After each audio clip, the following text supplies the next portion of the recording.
आदाब दोस्तों, मैं आपके साथ जफर सिद्दीकी। आप देख रहे हैं पीआरबी। दोस्तों, देश के अंदर एक समुदाय ऐसा है, एक ऐसा समुदाय है जिसके खिलाफ कोई भी चाहे वो जहर उगल दे, कोई भी चाहे वो कुछ भी बोल दे, चाहे वो व्यक्ति संवैधानिक पद पर हो या गैर संवैधानिक पद पर, उसके खिलाफ कोई भी कार्रवाई नहीं होती है। लेकिन अब असम के मुख्यमंत्री हेमंत बिस्व शर्मा, ये एक ऐसे मुख्यमंत्री है पूरे भारत के अंदर जो काम काज, रोटी रोजी, कपड़ा मकान पर बात नहीं करके सिर्फ और सिर्फ ऐसा लगता है कि किसी एक विशेष समुदाय के खिलाफ नफरत फैलाने का ठेका इनके कंधे पर दिया है। यानी कि इन्होंने एक जिम्मेदारी ली है, इन्होंने एक कॉन्ट्रैक्ट साइन किया है कि हाँ, जब भी बोलूंगा मुस्लिम खिलाफ बोलूंगा, जब भी बोलूंगा एक समुदाय के खिलाफ जहर उगलूंगा। इस बात का ठेका असम के मुख्यमंत्री हेमंत बिस्व शर्मा ने लिया हुआ है साथियों। लेकिन अब इन पर कार्रवाई होनी तय है, क्योंकि अब इनके खिलाफ शिकायत दर्ज कराई जा चुकी है। आप किसी सूबे के मुख्यमंत्री हैं, आप कोई ऐरा गेरा नत्तू खेरा जगह पर नहीं रहते हैं,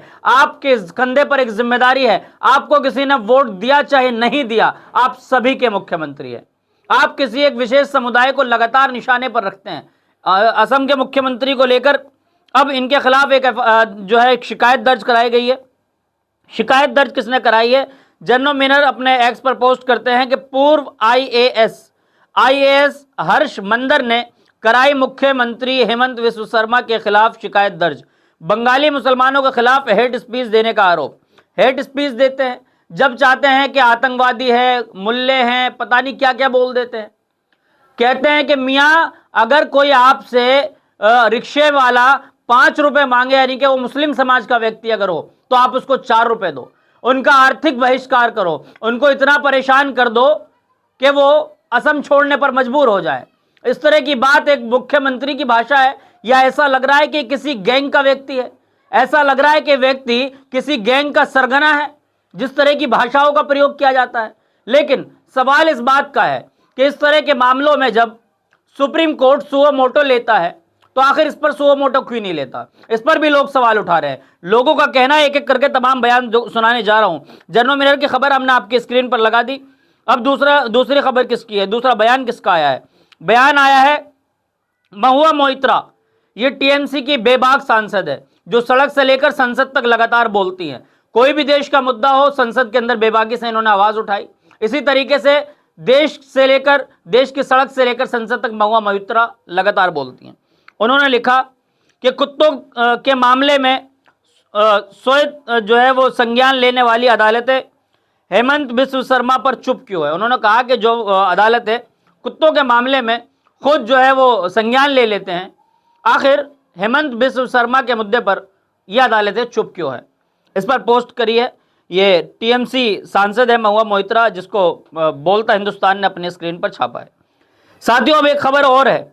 खबर जो हमारे पास निकल कर आई है, उसमें असम के सीएम के बयान पर all India Muslim personal law board ने आपत्ति जताई है। All India Muslim personal law board ने इस मुद्दे पर सुप्रीम कोर्ट से दखल की मांग की है, और इसमें all India Muslim personal law board यह आहत हुआ है, जिसकी जानकारी उन्होंने खुद अपने एक्स पर पोस्ट की है, और साथ में एक लेटर जारी किया है, और सीधा देश की सबसे बड़ी न्यायालय सुप्रीम कोर्ट तक वो लेटर भेजने की बात कही, और यह कहा कि सुप्रीम कोर्ट इसमें सुओ मोटो ले और खुद इसमें कार्रवाई करे। ऐसे मुख्यमंत्री के खिलाफ कार्रवाई होनी चाहिए। लेकिन जैसे मैंने आपको खबर के पहले ही स्टार्टिंग में बताया कि किस तरीके से पूर्व आईएएस हर्ष मंदर ने जो इसमें शिकायत दर्ज कराई है, क्योंकि अब खुद ये आईएएस अधिकारी है, अब इन्होंने जब शिकायत दर्ज कराई है, तो अब हेमंत बिस्व शर्मा का नप जाना तय है। यानी कि हो सकता है कि चुनाव से ठीक पहले, चुनाव होने वाले पश्चिम बंगाल में भी होने वाले, और इसी तरीके से असम के अंदर भी चुनाव होने वाले, लेकिन उससे पहले हेमंत बिस्व शर्मा की गद्दी छीनने के आसार नजर आ रहे हैं। और मैं समझता हूं छीननी चाहिए ऐसे लोगों की गद्दी, जिन्होंने एक मुखिया होने के बाद, एक राज्य के मुख्यमंत्री होने के बाद, उन्हें यह नहीं पता कि किस तरह का बयान देना है। उल जलूल कुछ भी बोल देंगे, कोई आपसे सवाल नहीं करेगा। ऐसा नहीं है। आप जिस देश के अंदर रह रहे हैं, उस देश का सारा सिस्टम संविधान से चलता है। गैर संविधानिक भाषणबाजी, गैर संविधानिक बयानबाजी, आप खुली चुनौती दे रहे हैं कहीं ना कहीं मुसलमानों को, खुले तरीके से धमकाने का काम कर रहे हैं।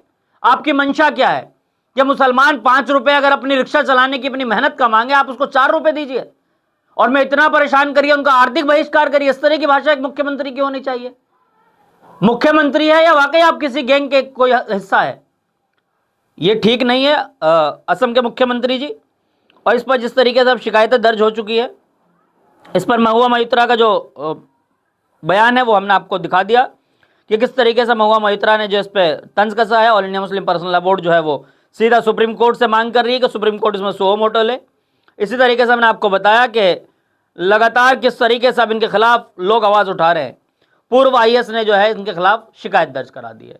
तो क्या अब असम के मुख्यमंत्री अपनी करे काली करतूतों पे, अपने किए हुए बयानबाजी पर क्या माफ़ी मांगेंगे? क्या ये हेमंत बिस्व शर्मा जो है, जो ये समझ रहे हैं कि गद्दी हमारी दादा इलाही गद्दी है, ये लग रहा है कि इस गद्दी को हमसे कोई नहीं ले सकता। लेकिन असम के मुख्यमंत्री जी, मैं आपको बता दूं, एक वक्त में कभी बहुत लंबे समय तक देश के अंदर कांग्रेस की सरकार रही और शायद कांग्रेस को लग गया था कि अब हमारे विपक्ष में कोई लड़ाई नहीं लड़ सकता है। तो आखिर देश की जनता ने ऐसी पलटी मारी कि आज भाजपा की सरकार है। इसी तरीके से आप जिस राज्य के मुख्यमंत्री हैं, अगर आप उलूल जलूल बयानबाजी करेंगे तो वो दिन दूर नहीं है कि चुनाव एक ऐसी चीज है भारत के अंदर जिसके दम पर यहाँ की जनता मिनटों में कुर्सी खाली कराना जानती है। जिस जनता ने आपको गद्दी पर बिठाया है, आप उसका मान सम्मान करें, वो किसी भी समुदाय के हो। देश के अंदर रहने वाला मुसलमान किराएदार नहीं है, ये इसी देश का है, इसी देश में पैदा हुआ है, इसी देश की मिट्टी में दफन हो जाएगा। लेकिन आप जिस तरीके से लगातार मुसलमानों के खिलाफ बयानबाजियां करते हैं वो ठीक नहीं है। और अब जिस तरीके से असम के मुख्यमंत्री के खिलाफ शिकायत दर्ज हो चुकी है, हो सकता है बहुत जल्दी इस पर कार्रवाई हो और होनी चाहिए। सुप्रीम कोर्ट से जिस तरीके से all India Muslim personal law board ने मांग की है, मैं समझता हूं उस पर भी कार्रवाई होनी चाहिए और सुप्रीम कोर्ट को इसमें संज्ञान लेकर ऐसे लोगों के खिलाफ एक जुर्माने के तौर पर इनकी सदस्यता रद्द होनी चाहिए और चुनाव इनको ना लड़ने तक का जो है इनके ऊपर जुर्माना लगाना चाहिए। लेकिन ऐसी खबरें आपको मेन स्ट्रीम मीडिया तो नहीं दिखाएगी। लेकिन आज के वक्त में जो चौथा स्तंभ का काम कर रही है, यानी कि जो पत्रकारिता है, पत्रकारिता को जिंदा रखने में एक सोशल मीडिया का बहुत बड़ा रोल है। लेकिन आपकी जिम्मेदारी है कि आप सोशल मीडिया को किस तरीके से सपोर्ट कर रहे हैं। लगातार आपका चैनल PRB एक के बाद एक खबरों पर नजर बनाए हुए हैं और लगातार हम बेबाकी से बोलते हैं और लगातार उन तमाम मुद्दों को दिखाते हैं जो मुद्दे देश की तमाम गोदी मीडिया दबा देती है। देश की गोदी मीडिया को तो सिर्फ हिंदू मुसलमान का मसाला मिलना चाहिए। जहां पर किसी मुसलमान की लिंचिंग हो जाए, जहां पर किसी मुसलमान की बहू बेटियों के साथ कोई छेड़खानी हो जाए, उस मुद्दे को भुनाने का अगर मौका मिले तो देश की मीडिया उसमें कहीं किसी तरीके से पीछे नहीं रहती है। लेकिन जब बात देश के मुसलमानों की हक की आएगी, देश के मुसलमानों के खिलाफ जहर उगलने वाले CM की आएगी, तो इनकी जबान नहीं हिलती है। लेकिन जिस तरीके से आप देख रहे हैं ना कि पूरे मेन स्ट्रीम मीडिया से तमाम खबरें गायब है, सर्च करने पर गूगल पर आपको इस तरह की खबरें नहीं मिलती है। लेकिन लगातार PRB और ऐसे बहुत सारे चैनल है जो लगातार सोशल मीडिया पर हिम्मत से काम कर रहे हैं और मौजूदा सरकार से सवाल पूछ रहे हैं और ऐसे नफरती जो CM है, मुख्यमंत्री हैं, ऐसे लोगों से भी सवाल पूछने का काम कर रहे हैं कि आखिर आपने क्या नफरत फैलाने का ठेका लिया हुआ है। जी हाँ दोस्तों, तो मैं जिस तरीके से हमने बताया कि लगातार हम बेबाकी से बोलते हैं, अब आपकी जिम्मेदारी है देश की जनता तक हमारी आवाज़ को पहुंचाना, क्योंकि हम खबरों में से खबरें चुनकर निकालते हैं और खबरें आप तक पहुंचाते हैं जो सही खबर है। अब आपकी जिम्मेदारी है कि देश की जनता तक इस खबरों को पहुंचाना। आपसे लेता हूं अलविदा, फिर मिलूंगा किसी वीडियो के साथ। देखते रहिए PRB।